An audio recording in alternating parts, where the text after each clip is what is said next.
Alhamdulillah wa ni'matillah la hawla wa la quwwata illa billah. Amma ba'du. Ini ngobrol santai ya, ngobrol santai. Mulai tak perlu tegang. Biasa mulai rekam tegang. Kalau direkam itu biasanya tegang. Biasanya otak kita itu untuk menyampaikan sesuatu karena sifatnya kita training atau direkam secara kayak gini. Tegang mau bicara apa? Mau sampai ngetul cekak. Beri, bahasanya beri. Karena ditonton bukan hanya sekedar sedikit, ini banyak yang menonton. Tidak mengurangi rasa hormat, tidak mengurangi rasa hormat dan rasa ta'zim kepada kawan-kawan mencapai betul dan terhitung yang hadir di majelis kopi yang penuh dengan keberkahan ini. Kita awali dengan ucapan Bismillahirrahmanirrahim. Kita sedikit sharing lah ya, sharing kunjungan kawan-kawan yang ada di Batu Haji, mungkin yang ada di daerah-daerah Batam ini, untuk berkunjung, bertemu, berjumpa, ingin melihat, tidak ada salahnya kita saling tukar pandangan dalam konteks dakwah, tentunya untuk kemajuan, perkembangan, dan untuk kemaslahatan umat. Khususnya kita ini punya tanggung jawab masing-masing, ya, punya tanggung jawab masing-masing. Sebelum saya menjelaskan secara lebar mengenai tentang Pondok Pesantren Agro, saya ingin mungkin yang mewakili kawan-kawan menyampaikan, memperkenalkan diri sekaligus menyampaikan. Ya, saya menyampaikan.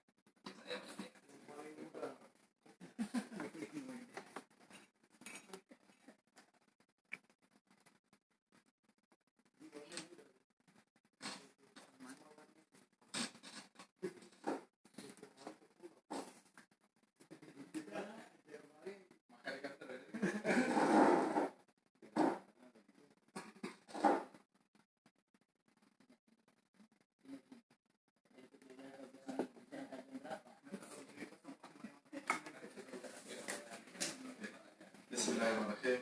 Assalamualaikum warahmatullahi wabarakatuh. Alhamdulillah. Amin. Alam yang mana Allah berikan banyak nikmat kepada kita, terutama pada pagi hari ini, disampaikan kita di pondok ini ya, dalam keadaan sehat walafiat, walaupun ada yang sedikit agak pusing, mabuk, darat ya. Tapi insya Allah itu menjadi pelatihan ya.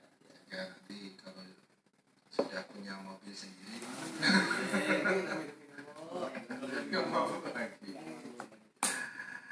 Jadi di sini kami mau mungkin memperkenalkan dulu saja. Jadi kami dari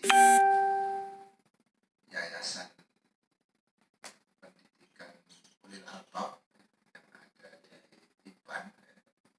Nah ini kami ini ada dari SD, ada dari SMP, ya, ada dari SMA. Kita guru-guru ya. Jadi kita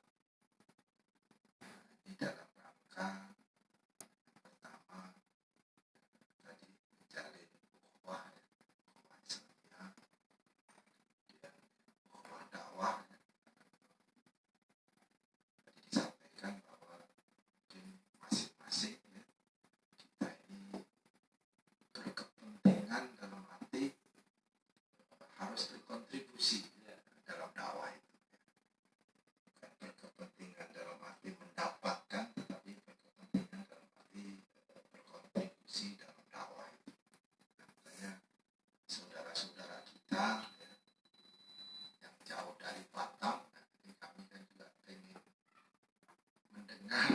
melihat secara langsung ya, bagaimana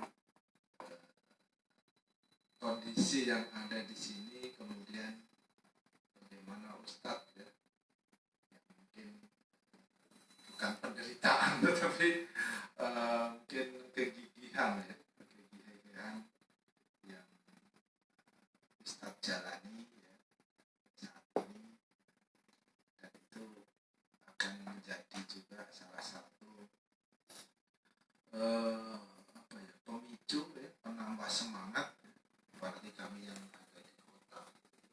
Jadi dan kami yakin semua itu hanya Allah lah, harapan kita, tujuan kita, sehingga apapun ya, mungkin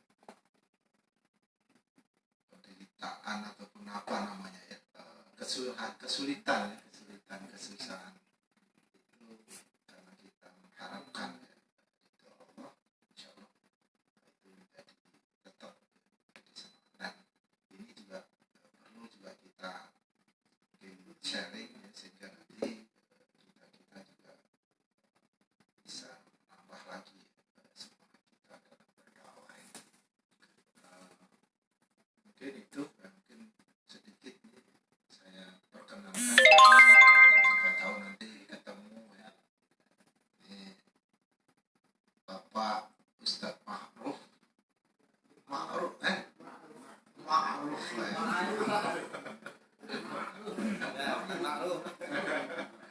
Kalau kita bisa jawab Ma'ruf.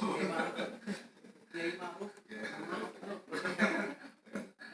Nah, ini beliau selain di pendidikan juga beliau sebagai imam masjid di Nirwana ya, Batam, Nirwana Residen BNR. Terus kemudian berikutnya Bapak Ustadz Mahmud Hafiz. Jadi beliau selain di pendidikan juga beliau imam masjid di Tiban Mas. Asalnya beliau Pak Ma'ruf, beliau dari Sunda, Jawa Barat. Beliau dari Lombok.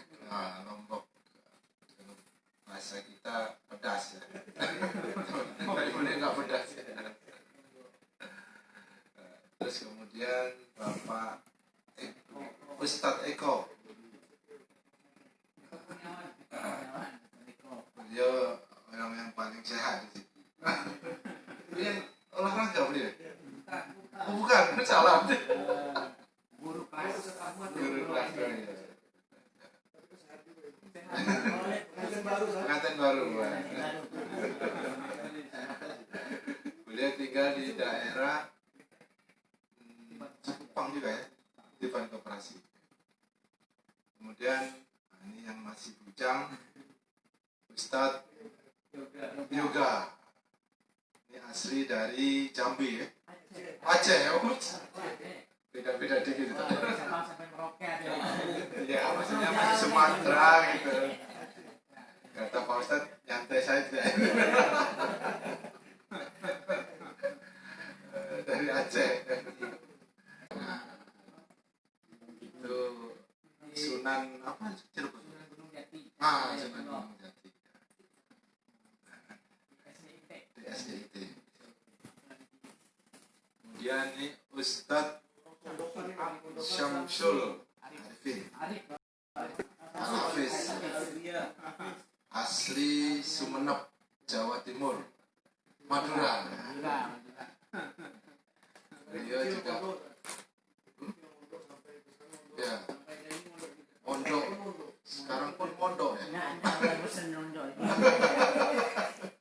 Mondok namanya Aguna tadi namanya.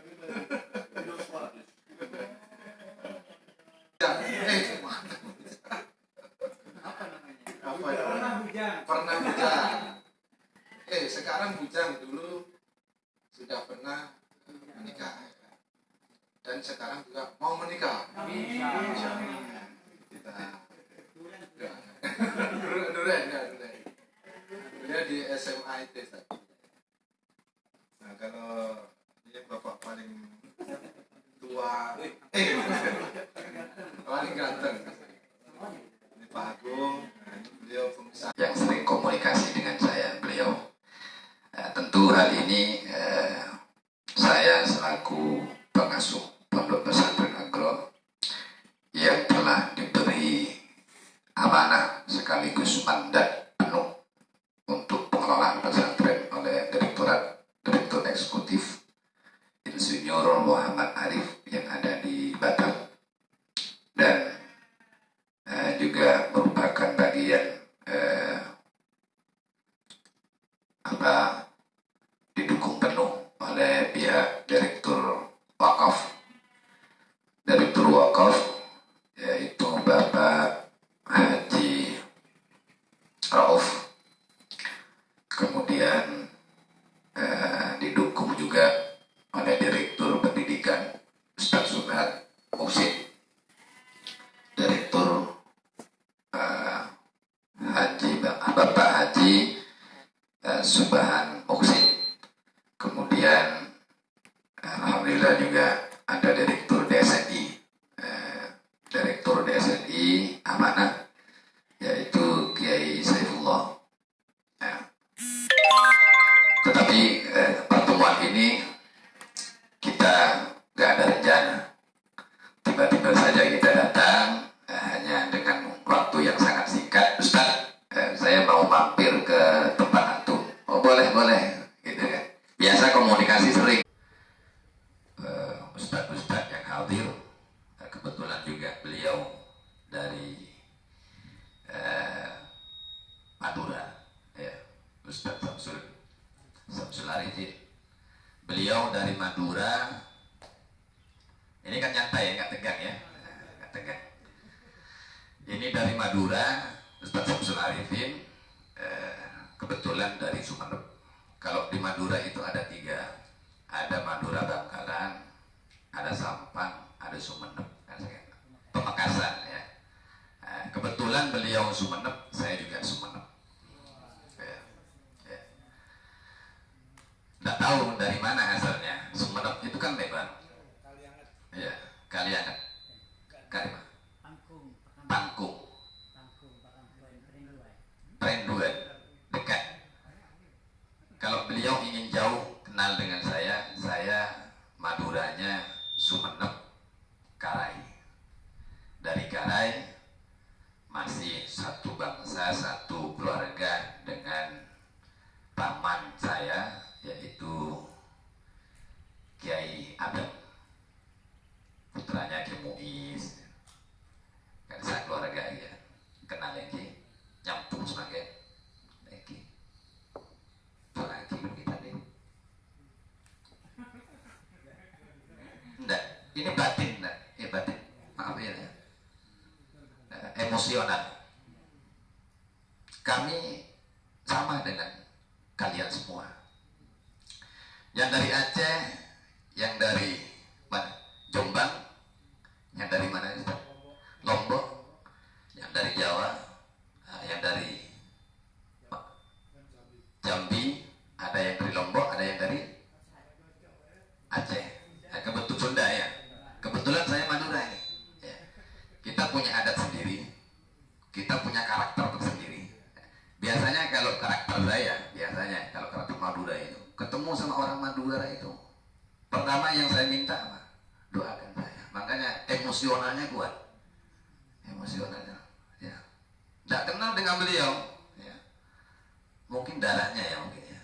Gitu. Kebetulan di sini sudah ngumpul semua. Perlu saya jelaskan karena waktunya sangat singkat ya. Saya ada acara ya. Tidak mengurangi rasa hormat dan rasa takdim saya kepada semua keluarga, semua kawan-kawan yang hadir di Kota Batam yang melewati beliau yang selalu komunikasi dengan saya. Saya minta bukan hanya hari ini, bukan hanya waktu ini saja kita jumpa. Ya, saya minta sama antum doakan saya. Mau janreng mau turun, cundukan sampai saya yang cundukan. Anda mendoakan saya juga mendoakan Anda. Tujuannya untuk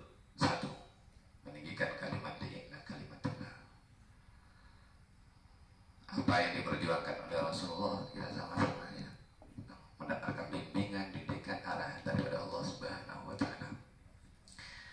Tetapi hal ini kan forumnya kan terbuka, live ya, training langsung ini. Ini kan bincang-bincang santai aja, tidak terlalu formal. Tentunya direktur-direktur kita yang di luar itu tahu, ya, tahu semua bahwa di pesantren Agro ini, saya jelaskan dulu, kawasan di sini ada 10 hektar, ada 10 hektar. Di sini ada 3 kelompok, ada kelompok pesantren, ada bagian pesantren, ada bagian peternakan, ada bagian pertanian. 3 kelompok ini punya tugas masing-masing. Dinamakanlah yang namanya kawasan LBT, Kampung Tanjung Banon Kawasan LBT. Apa itu LBT? Loka Budidaya Terpadu. Loka Budidaya Terpadu. Sudah jalannya bukan 1 tahun 2 tahun, lama sudah. Tetapi karena pesantren datangnya itu pendatang baru lah bahasanya, tahun 2018 baru diresmikan. Saya masuk di sini ketika santri itu masih ada 3 anak. Bangunan ini masih belum ada, masih ada 2 lokal. Santrinya 3 anak, ya masih banyak rumput-rumput panjang. Kalau bahasanya itu, kalau dilihat orang yang masih belum pernah masuk ke sini mungkin dilihat hutan lah bahasanya itu. Ya. Ya. Direktur yang ada di Muka Kuning itu memberikan amanah, memberikan mandat untuk memajukan, untuk mengembangkan daripada pesantren. Dan kebetulan saya pribadi Al-Fakir ini diberi amanah menjadi pengasuh pesantren. Maka saya buat terobosan-terobosan dan sebagainya. Berjalanlah sehingga 2 tahun. Singkat cerita, 2 tahun ini sudah berjalan pondok pesantren. Nah, sekarang sudah memiliki santri 23 santri yang menetap. Kemudian yang tidak menetap, kalau kata orang Madura itu, anak TPK lah, ngaji kun karo entar agela jasa ake. Iya, ngaji, habis ngaji pulang gitu. Kalau selesai ngaji pulang ke rumah gitu. TPK ini sudah ada 15 anak. Nah, LBT yang tadinya itu Loka Budidaya Terpadu yang memiliki tanah 10 hektar ya, ini dirubah konsepnya. LBT berubah menjadi konsep desa berdaya dan dirubah lagi menjadi kampung berdaya. Artinya apa? Bahwa LBT ini yang di bawah naungan Yayasan Nurul Islam ya, NIK di sana, di Batam Indo itu ada NIK ya, Nurul Islam Group. Maka LBT ini merupakan bagian daripada Nurul Islam ya, bagian daripada Nurul Islam ya. Kami berjalan ya, semuanya disupport, dibantu oleh pihak Nurul Islam yang ada. Nah, kemudian tanggal 1 itu, sebelum tanggal 1 kami ini rapat, dipanggil oleh pihak manajemen. Kemudian LBT ini supaya maju, supaya berkembang, supaya artinya menghasilkan sesuatu hal yang dimana bisa berkembang, bisa maju. Maka konsep LBT itu dirubah menjadi kampung berdaya, di mana adanya pesantren dengan pihak pertanian, dengan pihak yang berkaitan dengan peternakan itu menjadi satu ya, menjadi satu, bersama-sama memikirkan, bukan hanya pesantren memikirkan pesantren, yang kebun memikirkan kebunnya, yang peternakan mikir peternakannya, tidak. Maka konsep LBT yang dirubah menjadi kampung berdaya ini tujuannya adalah bagaimana PPA dan pertanian dan peternakan ini menjadi satu untuk sama-sama memajukan dan mengembangkan daripada kampung berdaya itu sendiri. Di antaranya memiliki kriteria yang dijelaskan oleh beliau, ada ibadah. Maka orang-orang yang ada di kampung berdaya, kami di pesantren ini dengan anak-anak dan orang-orang yang sekitar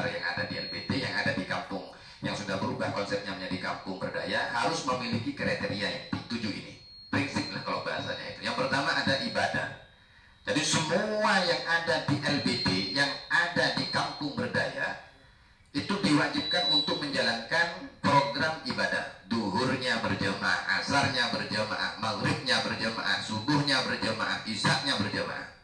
Itu merupakan program wajib untuk dilaksanakan. Bukan hanya di pesantren untuk menjalankan ibadah, tetapi warga-warga yang ada harus ikut serta menjalankan ibadah secara berjamaah, illa kecuali ada unsur-unsur darurat.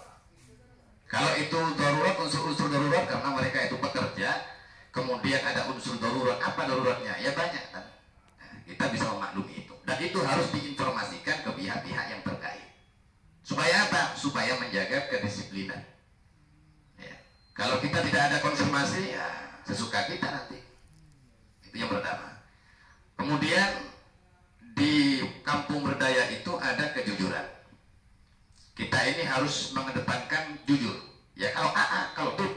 Makanya di sini saya mengadakan saya kedatangan teman saya, kawan saya, sahabat saya yang selalu komunikasi dengan saya. Kebetulan membawa kawan-kawan yang ada di Batam, ngumpul di sini. Secara tidak langsung, tidak ada janjian, tiba-tiba aja kurang 1 jam, Ustaz saya mau ke sana. Oh iya, masa saya tolak? Nah, silakan. Padahal di pondok pesantren agro yang ada di kampung berdaya itu ada yang namanya manajemen DPW. Ada manajemen DPW, di situ ada insinyur Muhammad Arif, ada insinyur direktur Muhammad Arif, ada direktur wakaf Pak Rauf, ada direktur pendidikan, ada direktur DSNI, ada bendahara dan sebagainya, ada manajer. Ini biasanya harus hadir, harus datang. Tetapi karena beliaunya ini mendadak, kemudian saya nggak bisa memberikan informasi. Ini pun harinya hari Minggu. Kemudian Ustaz mau ke sini, saya sudah nyampe jembatan 1. Gimana saya mau nelpon? Gimana saya mau memberikan kabar? Kan gitu. Gimana saya mau menyiapkan sesuatu hal yang berkaitan dengan tamu? Kalau tamu itu biasanya ibaratkan seperti raja. Kita kasih makan, kita kasih buah, kita kasih makanan-makanan, kan gitu. Lah ini hanya minuman aqua, teh itu aja. Iya kan? Ada teh. Maka saya secara pribadi, tuan rumah lah bahasanya, minta maaf yang sebesar-besarnya kalau hanya yang kita ngocol ayat dan ngocol hadis ingat sudah pantas. Kalau bahasa Indonesia Pak, kalau mau menyampaikan ayat-ayat Al-Quran, hadis kayaknya agak pantas saya. Kenapa? Karena yang hadir ini bukan orang retem-retem, benih orang goge, bukan orang kecil. Mereka ini yang hadir ini kan punya titel semua. Imam berdiri dan tidak akan bisa kekal kalau kita tidak ada yang namanya keadilan antar sesama. Lecer nih wong Jawa, Pak, loro siji loro kabeh lah. Awakmu mangan aku makan. Awakmu seneng aku seneng, kan gitu ya. Terus ya. Anda sakit, saya sakit, Anda senang, saya senang. Itulah warga berdaya. Kalau seperti itu, konsepnya harus seperti itu. Nah, kebetulan kami ini kan masih merangkak, donatur dari Singapura. Donatur dari Singapura ini adalah membantu semua yang berkaitan dengan pesantren, yaitu berkaitan dengan bangunan. Banyak yang dibantu bangunan. Kalau mereka ini kurang berkaitan dengan jalan kurang bagus kemarin tuh dicor ya. Jadi beliau ini bantu melewati mana supaya tempat yang terpencil ini, yang jauh dari kota, supaya maju, supaya berkembang. Ayo kita pikirkan sama-sama membangun investasi akhirat kita. Melatih apa? Investasi akhirat banyak. Apa yang perlu disumbangkan? Banyak pikiran, tenaga, ya mungkin harta, mungkin dari ustadz-ustadz yang sudah punya power di kota sana, sudah banyak jemaahnya, sudah kenal dengan orang-orang yang punya power di belakang sana. Kasih tahu, Pak, saya punya kawan, punya teman di ujung sana, listrik nggak masuk, airnya susah. Santrinya ada 23. Semua gratis. Pagi, siang, sore makan itu gratis. Gak dipungut biaya 1000% pun tidak ada. Gratis semua. Dan karena tanggal 1 tentunya PIMDes ini, pimpinan desa berpikir gimana dapat dana. Saya gimana juga dituntut untuk sama-sama ikut serta mencari dana. Gimana caranya ini? Supaya berkembang, supaya maju, gimana caranya? Supaya kami punya minyak, supaya kami ini punya air, supaya kita punya minyak, supaya listrik masuk, supaya anak-anak bisa makan. Kami mencari. Ya mungkin hadirnya antum-antum semua bisa menyampaikan ke orang-orang yang memiliki kemampuan harta untuk membantu kami. Membantu apa? Membantu untuk membuat investasi akhirat kita kelak yaumil qiyamah. Sama-sama. Sama-sama. Ini bukan punya saya, punya kita semua. Insya Allah. Saya mohon maaf ya, karena PIMDes ini ada di Batam, ya, pimpinan desanya. Kebetulan beliau juga mungkin ada acara, ada rapat juga. Dan ini waktunya juga mendesak, ya, gak ada janji ya sama kawan nih. Nah semoga dengan sedikit saya menyampaikan tentang persoalan yang berkaitan dengan kampung berdaya, semoga bisa mungkin ada hal-hal yang mau disampaikan oleh kawan-kawan mengenai tentang kampung berdaya ini, supaya anak-anak kita ini tenang, supaya anak-anak ini bisa fokus dalam belajar. Mungkin bisa disampaikan oleh ustaz-ustaz yang lain. Kurang lebihnya saya akhiri. Assalamualaikum warahmatullahi wabarakatuh.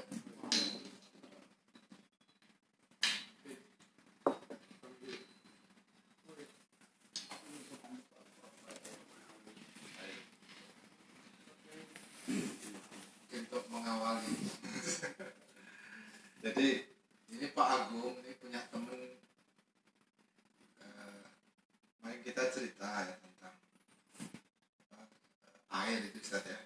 Jadi air ini kan selama ini dia pakai untuk air minum, ini kan nggak layak minum ya Ustaz ya. Jadi pakai galon. Jadi satu bulan satu hari itu berapa kurang lebih buat masak, buat minum. Jadi semua pakai air galon. Nah,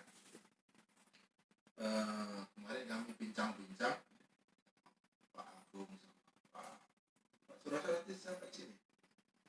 Belum. Oh gitu. Nggak lahan di Tanjung Panun yang baru itu. Nah nanti mungkin Pak Agung lah jelaskan dikit nih tentang. Ini baru rencana.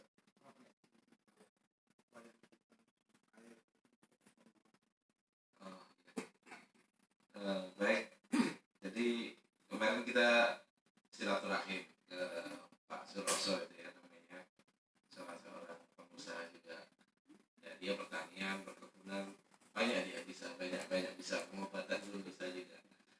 Jadi ketika dikasih tahu ada pondok di sini, ya ini juga punya banyak ini kenalan, relawan juga. Salah satunya itu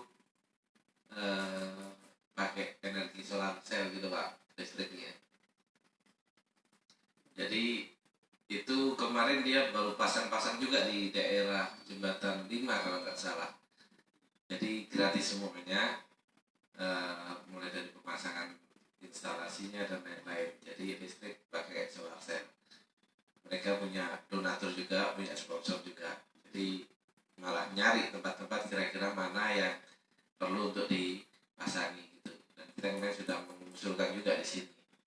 Jadi tadi beliau sebenarnya satu mobil sendiri sama jamaah masjid di Tiban Koperasi, tapi ada dua agenda. Satu melihat sama-sama di Tanjung Panun juga rupanya, di situ di di kebun, kebun di depan tadi katanya simpang 3 itu di lewat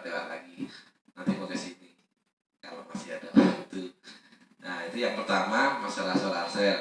Yang kedua masalah pengadaan air. Nah, tapi memang harus ada listrik dulu untuk air itu tadi. Air itu bisa ya nggak tahu ceritanya nanti seperti apa, dibikin di destilasi atau seperti apa juga. Yang jelas harus ada kolam dulu, dari kolam dulu, baru dari kolam itu nanti disaring, difilter. Nah, ini jadi siap untuk diminum dan untuk dimasak itu nanti. Nah, itu juga ada banyak kenalannya juga, termasuk salah satu yang di Uli Alba kemarin itu juga sebenarnya kita mau hubungi dia untuk bisa untuk air filter itu juga ini. Cuman karena sudah di ini ya akhirnya mungkin untuk yang lain dari perusahaan-perusahaan besar dunia kenal beliaunya. Jadi ya insya Allah nanti kita pertemukan lagi lah. Ini kan masih pembukaan kita ke sini. Ya insya Allah mungkin kawan-kawan kalau kesini lagi kita juga insya Allah akan mungkin di survei dulu dan lain-lain. Kemudian juga mungkin langkah berikutnya ya nanti tergantung lihat setelah survei itu tadi mungkin saja. Mungkin dari saya. Terima kasih.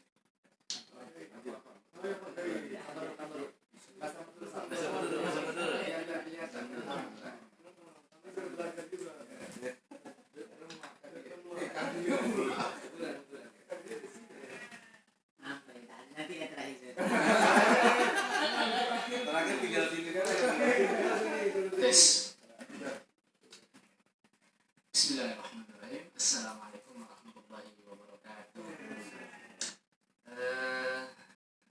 Saya sangat bersyukur kembali ya, karena ternyata saya datang ke sini bukan yang pertama. Ini mungkin yang kedua. Saya ingat pas waktu itu saya kebakan ini memang tahun 2010 ya, langsung mengajar di Yayasan Ulil Albab, di SDT Ulil Albab itu tahun 2010. Pertama tahun di sini, kemudian ternyata masih ingat saya itu ada di situ ada almarhum Budwino, masih ingat STP namanya itu, ada Pak Arif, kemudian Bu Sari di bidang pendidikan, kemudian Pak Arif itu dari DSNI. Saya juga sempat menerima obrolan-obrolan mereka ya. Mungkin ini sebenarnya DSNI sama Ulil Albab itu bukan apa namanya ya, sudah satu ini kan, saudara ya. Tahun 2010 ya, saya masih ingat itu. Saya dulu itu ngajar kelas 3. Itu sempat ke sini melakukan kegiatan outing kelas ya, istilahnya mengenal lingkungan atau disebutnya pendidikan kontekstual dan juga ada kegiatan outbound, masih ingat. Dan di sini ini memang dulu itu tahun 2010 ini masih hutan ya, belum seperti ini. Jadi kegiatan dulu itu saya sangat bersyukur ternyata di sini sudah banyak perubahan ya. Programnya yang dipaparkan sama Ustaz sangat luar biasa, misinya dalam rangka dakwah ya, untuk untuk membumikan Islam, untuk mencetak generasi Islam yang ini ya, DSNI ya. Dan sekarang namanya apa, Agro ya, Pondok Pesantren Agro ya. Saya ini sebagai guru ya, sebenarnya banyak terlintas itu, karena saya kan aktif kegiatan sekolah itu kan. Kegiatan sekolah itu kan tidak hanya belajar di sekolah ya, di kelas gitu. Tetapi yang lebih penting lagi adalah belajar tentang lingkungan sekitar. Sebagaimana tahun 2010 ya sudah pernah dilakukan di sini. Itu kurang lebih berapa bis, mungkin 10 bis ke sini ya, masih keadaan hutan. Belajar. Saya masih ingat di sini juga ada kolam-kolam lele begitu kan. Kemudian ada peternakan kambing. Mereka bisa melakukan outbound, nyebur ke kolam-kolam. Nah, di situ itu masih ingat. Ada tim-tim juga, tim outbound. Apakah sekarang masih ada tim outbound? Ada. Nah, mungkin untuk kedepannya ya, ini insya Allah lah, gitu, kami sebagai guru kita akan melakukan kerjasama di bidang pendidikan. Mungkin nanti anak-anak nanti datang ke sini, kan artinya kan ketika mereka datang ke sini mengenal lagi lingkungan ini, ternyata ada pesantren, banyak orang tua juga di sana kan, orang tua yang istilahnya orang yang berada, orang yang punya jabatan, punya ini kan bisa nanti kalau misalkan ada kegiatan di sini, itu kan makin memperkenalkan tempat ini. Nah, salah satu agenda kegiatan itu tadi mungkin nanti kami akan mengadakan kegiatan program studi, ya istilahnya studi tour bisa, atau pembelajaran kontekstual di sini untuk karakter kepemimpinannya, kemandiriannya, daya tahannya, ini gitu kan yang sangat perlu. Apalagi kalau didukung dengan sarana di sini sudah ada kegiatan, ada pesantrennya kan, mereka nanti di lingkungan di sini akan belajar dari kakak-kakak, kawan-kawan, anak didik pesantren, dari ustadz-ustadz di sini. Nah itu ini akan menjadi kerjasama yang sangat bagus, yang sangat baik ya. Mungkin menyambung lagi yang tahun 2010 ya,